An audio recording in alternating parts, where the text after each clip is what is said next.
Thank you, thank you. Thank you, everybody.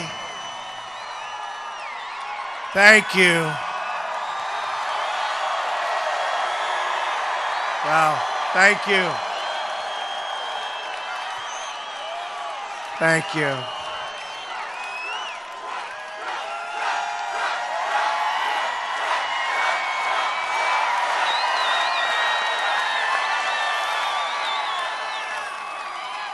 So the weather was really bad.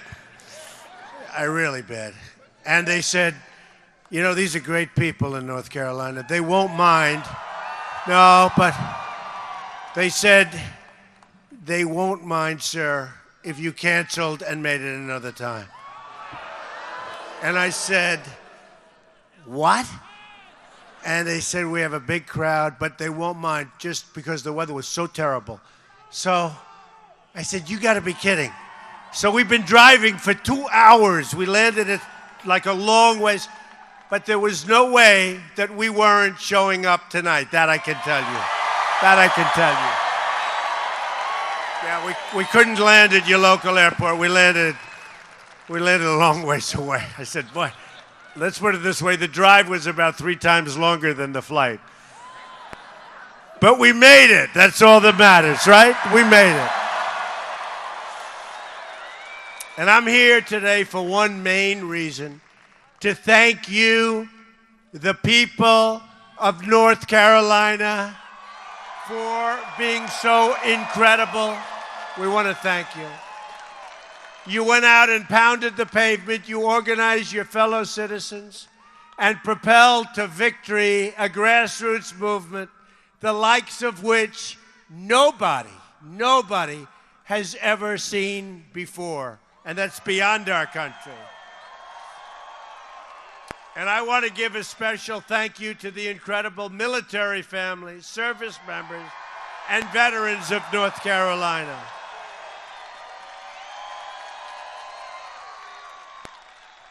And they were great.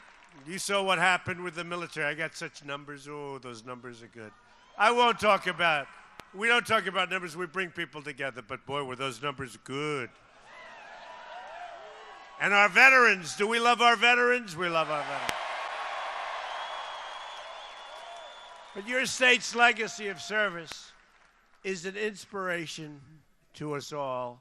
North Carolina has produced many of the finest soldiers, airmen, sailors, and Marines the world has ever seen. So true. Our men and women in uniform represent the absolute best of us. We must follow their example, working in unison toward a shared goal across every social, racial, and economic line. They understand that to accomplish the mission, we must all be pulling in the same direction. We have to get together. They know that we must leave no man or woman behind. These patriots have shed their blood to defend our country in distant fields of battle across the earth. Our debt to them is eternal and everlasting. Amazing people. Amazing people. And you know, we have a very special person here tonight who we're going to introduce very shortly. Boy, it's been such a popular choice.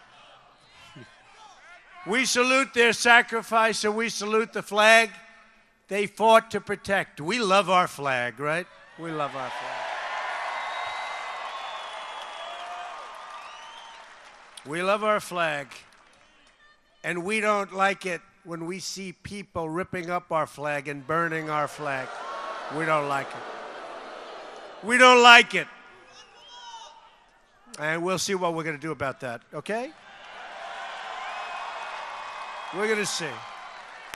Tomorrow is the 75th anniversary of Pearl Harbor. It's a milestone that marks the ultimate sacrifice of those who wear the great uniform. It's a reminder, too, of the valiant efforts of America's fighting men and women who have liberated millions from tyranny and oppression. Now today, our brave men and women are the first in line defense against radical Islamic terrorism, words that some people don't like to say, an ideology of death that slaughters innocent men, women, and children. We're going to protect our people. We're going to protect our country, believe me. In every generation, a new threat to freedom arises. And just as we defeated these threats, we faced generations in the past, and you understand that, so too will we defeat the forces of terrorism. It's unseen in many cases, but we're going to defeat that force, and we're going to defeat it strongly and quickly. Believe me. We will prevail. We stand here today just miles from Fort Bragg, the home of heroes. It's a home of heroes. Our special forces at Fort Bragg have been the tip of the spear in fighting terrorism. The motto of our Army Special Forces is to free the oppressed. And that is exactly what they have been doing and will continue to do. At this very moment, soldiers from Fort Bragg are deployed in 90 countries around the world. Can you believe that? 90 countries. Based in Fort Bragg is the 82nd Airborne Division, also known as the All-American Division. We stand in awe of their achievements. We really do. Not far from here sits 45% of the entire United States Marine Corps at Camp Lejeune. I've been to Camp Lejeune. We love Camp Lejeune. 12,000 citizen soldiers fill the ranks of the North Carolina Army and Air National Guard. The National Guard rushed to the scene to help the victims of Hurricane Matthew and so many other catastrophes. And we continue to send our thoughts and prayers to those recovering in its wake. The military families in North Carolina are a national treasure, and it will be the duty of my administration to ensure that we protect those who protect us. And I just want to tell you that we are going to be taking care of our veterans. And I'm right now working. These are great, great people. And they haven't been treated fairly. And I'm right now working on picking the people that are going to be helping our veterans, and they are really outstanding. We have some of the great people, and a lot of people making great sacrifices to do this, but they're going to be unbelievable. You're going to see such a change. You're going to see such a change like you've never seen before. We're going to protect and help our veterans, believe me.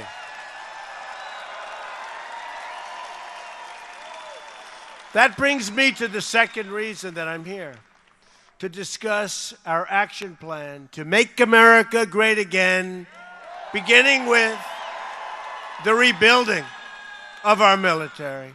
And we will. You're going to see it. I'm so looking forward, probably next week, you're going to see what we're going to do to take care of our vets. It's going to be announced. A lot of things are going to be announced. Stay tuned, folks. Here are the priorities that will guide our military and veterans policy.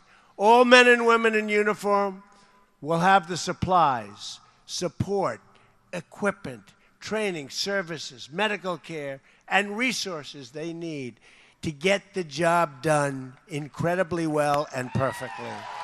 You watch. The best care in the world for our veterans, both at public and VA facilities, as well as the right to see a private doctor when the lines are long. I've been saying this for the last year and a half. You know, people are waiting in line for 7 days, 8 days, 9 days. Longer. He just said longer. Longer than that.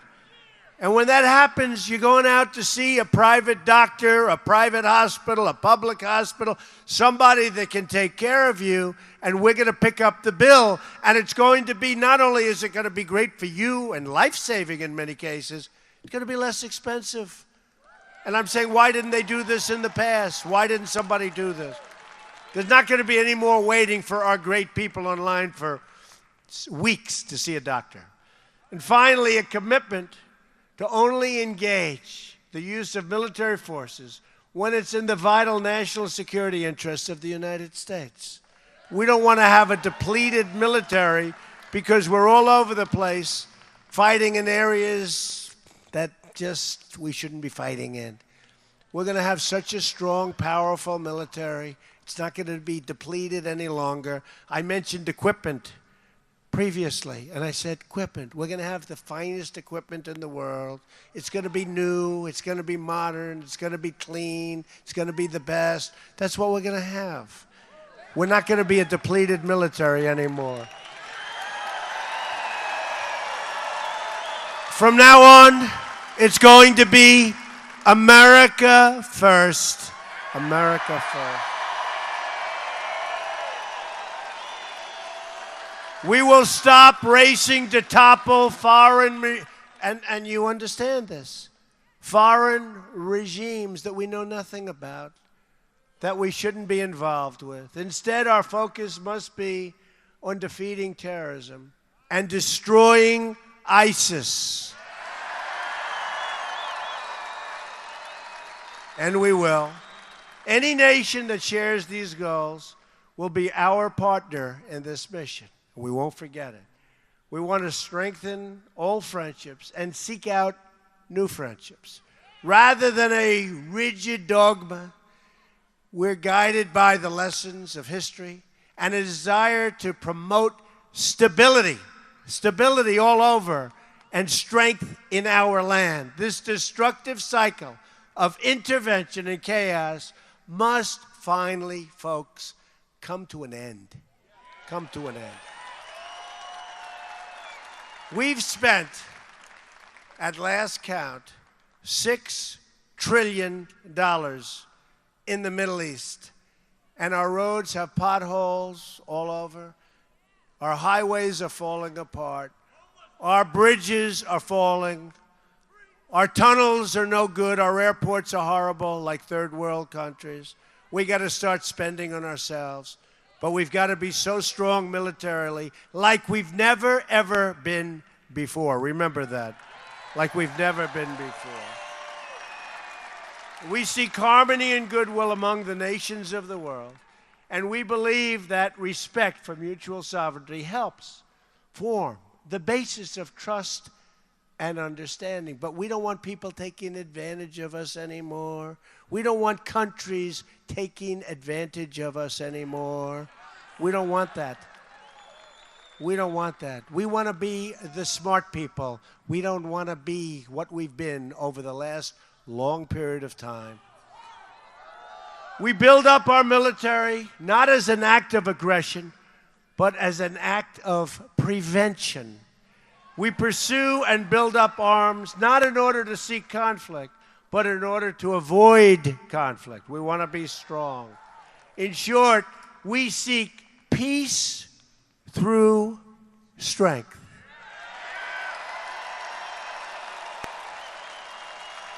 That is why in my first budget report to Congress, I am going to ask for the elimination of the defense sequester. It's enough. Depletion, I call it depletion. Gets worse and worse every year, not for our military. We will show the world that America is going to be strong again, stronger than ever before. We're going to be stronger militarily than ever before. And hopefully we don't have to use our military. But we're going to be stronger than ever before. And there's rarely been a time when we've needed this strength more than we have right now. But in order to succeed with our defense policy, we must find the right person to lead our Defense Department. Is that right?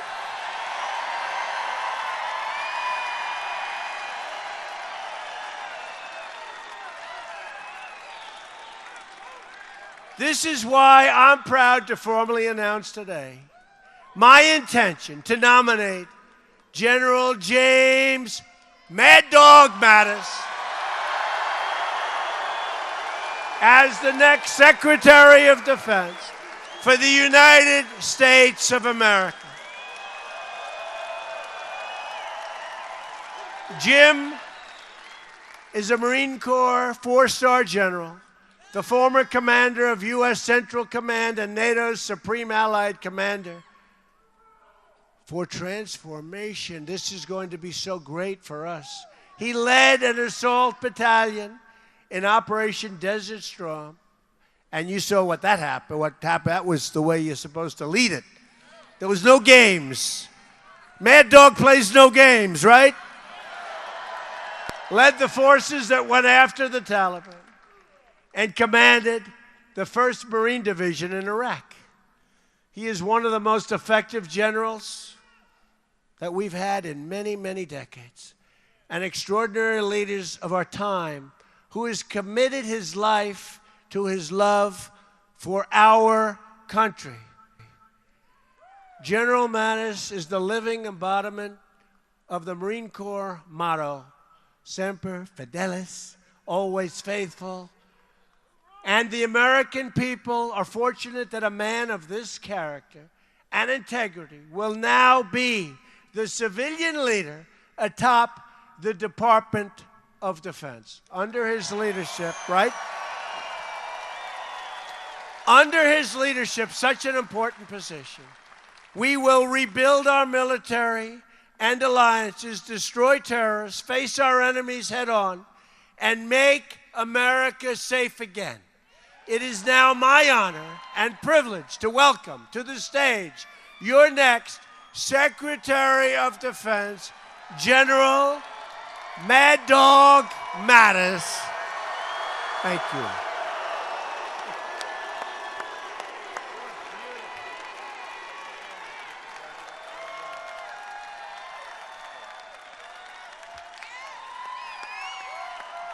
Thank you. Thank you, ladies and gentlemen.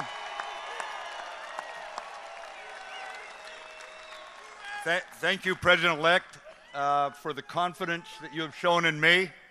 Thank you for the opportunity. I'm grateful for the opportunity to return to our troops, their families, the civilians of the Department of Defense, because I know how committed they are and devoted they are to the defense of our country, the defense of our Constitution. And with our allies strengthened, with our country strengthened, I look forward to being the civilian leader so long as the Congress gives me the waiver and the Senate votes to consent. Thank you very much.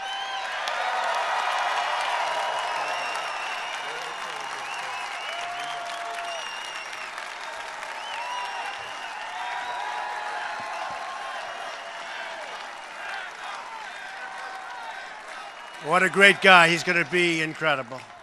He'll get that waiver, right? He's going to get that. Oh, if he didn't get that waiver, there'll be a lot of angry people. Such a popular choice. I believe we're in the process of putting together one of the all-time great cabinets that has ever been assembled in our nation's history. We have some great, great people going to be named over the next couple of days, too. But to accomplish our goals, we must reject the failed approaches of the past. We must move past the tired conventional thinking of Washington, D.C. As Abraham Lincoln said, as our cases new, so must we think anew and act anew. My plan begins with bold structural reform to create millions of good-paying jobs and even great-paying jobs. You've been seeing what's been happening over the last couple of weeks. And we haven't gotten there yet. We haven't gotten there yet. We were very proud of saving 1,100 jobs in Indiana with the help of Mike Pence, Vice President-elect, who's incredible. We're very proud of Mike Pence, by the way. Whether it's producing steel, building cars, or curing disease, we want the next generation of innovation and production to happen right here in America and right here in North Carolina. And don't forget, when we started, even 4 weeks before, they said, well, we're going to have an awfully hard time winning Florida, an awfully hard time winning North Carolina. We're not going to win Pennsylvania. We're not going to win Michigan. We're not going to win Wisconsin. We're not going to win Iowa. And Ohio's going to be tough. So it started out, we won Ohio by more than 8 points. We won Iowa by a massive number, 10 points. Then we went down and we won Florida. Remember that fantastic evening? We have breaking news. Donald Trump wins Florida. Donald Trump wins North Carolina.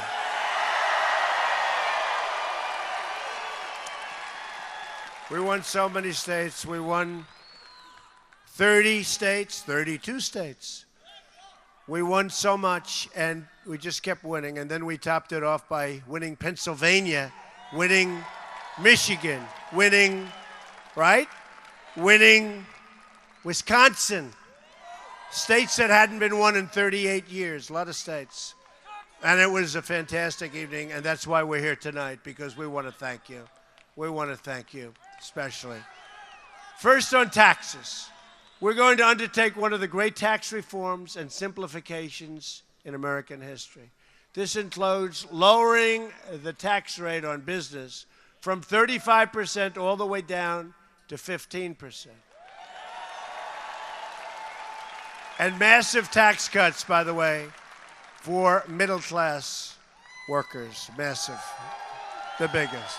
Biggest since Reagan, actually bigger than Reagan. On regulations, we're going to eliminate every single wasteful regulation that undermines the ability of our workers and our companies to compete. The regulation business is a disaster in our country. We're going to get rid of all of the unnecessary regulations.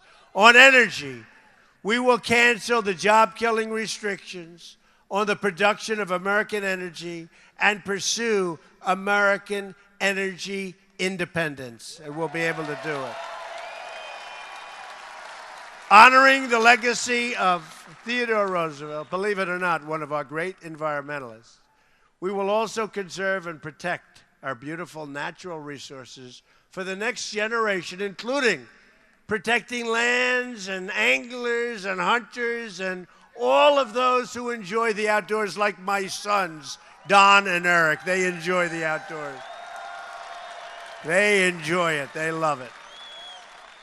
On infrastructure, I will ask Congress to pass legislation that produces $1 trillion of new investments in America's crumbling infrastructure, including major projects in our inner cities.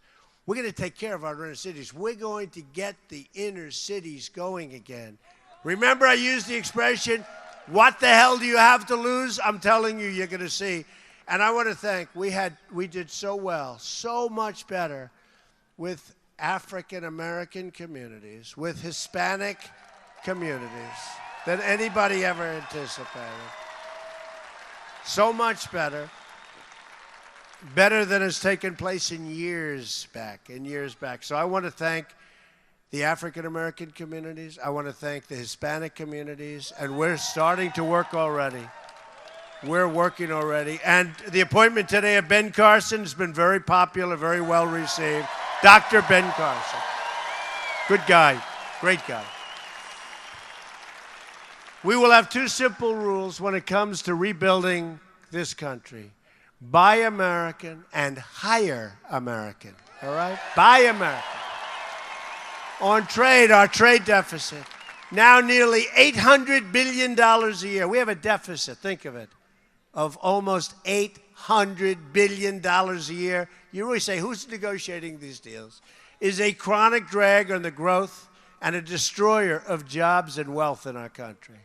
In the month of October alone, our nation racked up more than $40 billion in trade deficit. $40 billion, including more than a $30 billion trade deficit with China alone. All right? Think we're doing a good job in negotiating? I don't think so. How many business people do we have in this audience that could have done a slightly better job of negotiating, right? Yeah, you can. North Carolina has lost nearly half of its manufacturing jobs since NAFTA. America has lost 70,000 factories. Think of it, 70,000 factories since joining the World Trade Organization. Or think of it. So China joins the World Trade Organization, and since that time, we've lost so much. 70,000 factories. We're living through the greatest jobs theft in the history of the world. There's never been a jobs theft like what's happened to this country. And we stopped some of it a little bit because we just started, but we haven't really started because we don't really start till January 20th, but we're stopping. And one of the wealthiest men in the world, you saw it today, maybe, did anybody see it? Masa, right? Masa, great guy of Japan. He's pledged that he's going to put $50 billion into the United States because of our victory. He wasn't investing in our country. 50 billion. 50,000 jobs. 50,000 jobs he's going to be investing in. He's a great guy.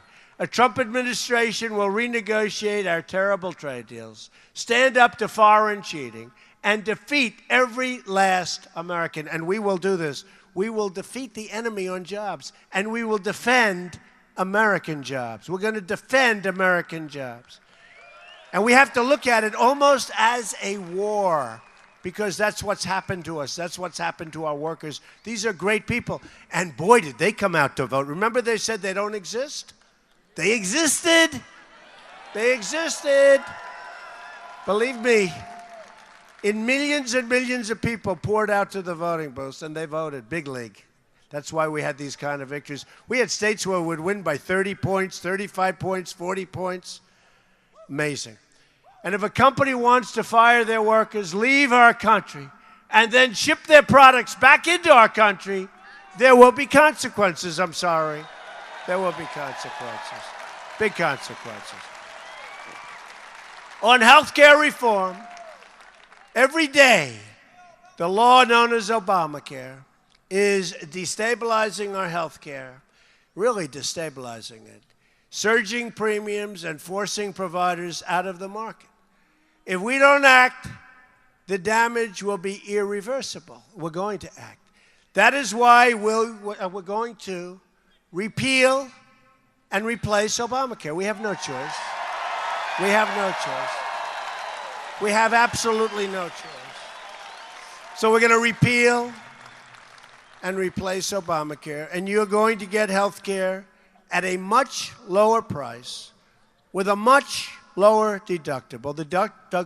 It's so high now, you really can't, and for the most part, you can't use it. But we are going to have great health care at a much lower price. On child care, I'm asking Congress to pass legislation to make safe and affordable child care accessible to all, and people like that. That's something that Ivanka Trump, did anybody ever hear of Ivanka Trump, right? Ivanka Trump has been fighting for a long time, and I have, and I agree with her. On crime, the murder rate has experienced its largest increase in 45 years.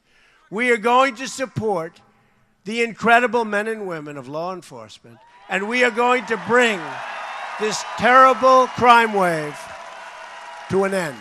Highest in 45 years, the murder rate. On immigration, we will be the administration that ended illegal immigration.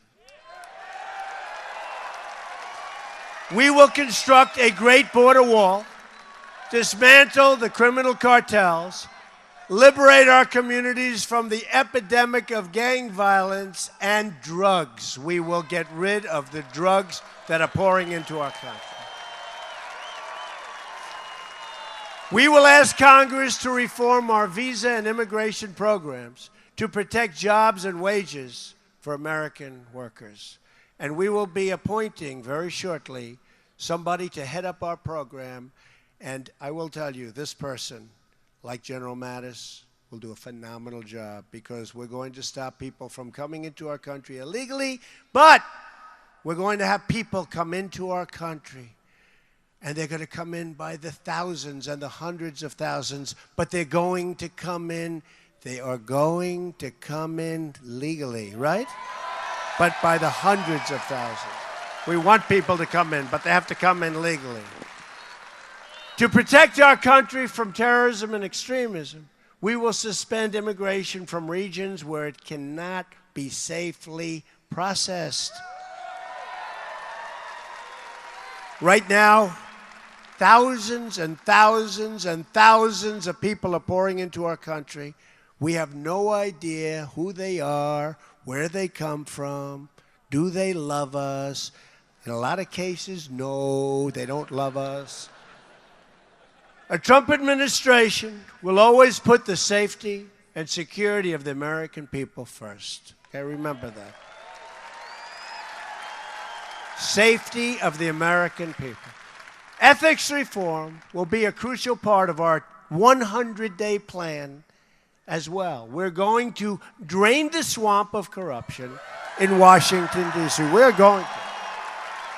I will impose a 5-year ban on executive branch officials becoming lobbyists and a lifetime ban on officials becoming lobbyists for a foreign government. We face many, many challenges, but this is truly an exciting time to be alive in our country and hopefully to be alive in many other locations because we are representative to a large extent of what's happening in the world. The world is looking up to us, but they haven't been looking up to us much. And they are going to start looking up again. We're going to be good for the world, not just good for our country. The script to what we're doing is not yet written. Remember, this has been a great, great movement, the likes of which they've never seen before. The likes of which those folks back there that write the stories, no, I'll tell you.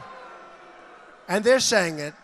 They've never seen anything like this before. It's one of the great political phenomena of all time. And we're going to show them. We're going to do a great job. We're going to create a safe country. We're going to create a prosperous country. We're going to have jobs again, great jobs, not bad jobs, real jobs. And it's going to be something special. And hopefully they're going to write the truth. We do not know what the page tomorrow will read. But for the first time in a long time, what we do know is that the pages will be authored by each and every one in this room and in our country, by you. It's going to be authored by you. Together, we will raise incomes and create millions and millions of new jobs. That's going to happen. It's already happening. You see what happened today. We will reestablish the rule of law and defend the Constitution of the United States. And by the way, we will be appointing great, great Supreme Court justices, you see. We'll be starting very soon with one to replace Justice Scalia. Great man. We will protect the right of every American to live in safety and peace. We will restore and we will respect people's rights. We will respect constitutional rights. And for all America, we will respect our great American flag again, believe me. We will heal our divisions and unify our country. When Americans are unified, there is nothing we cannot do. Nothing. No task is too great, no dream too large, no goal beyond our reach. My message tonight is for all Americans, from all parties, all beliefs, all walks of life. It's a message for everyone. No matter your age, your income, your background, I'm asking you to join us in this great, great adventurous world that we're living in. We're going to make it less adventurous. We're going to make it safer and better than it's ever been before. I'm asking you to dream big again as Americans. I'm asking you to believe in yourself, to believe in your country, and to believe in your future. Because we've got a great future. What I've seen more than anything else is how great the future of our country is going to be.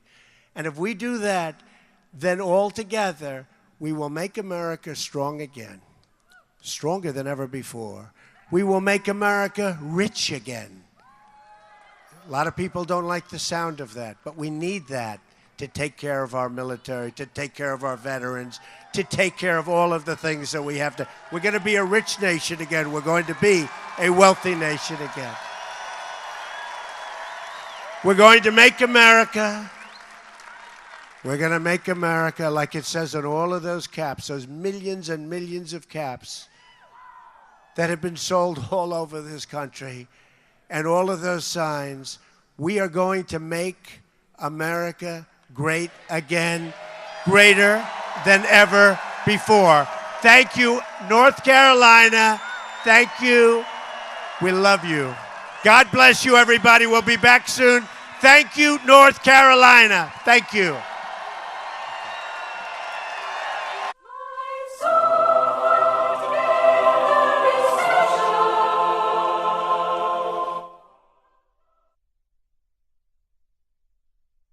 Ladies and gentlemen, that was Donald Trump live in North Carolina, just wrapping up his second thank you tour.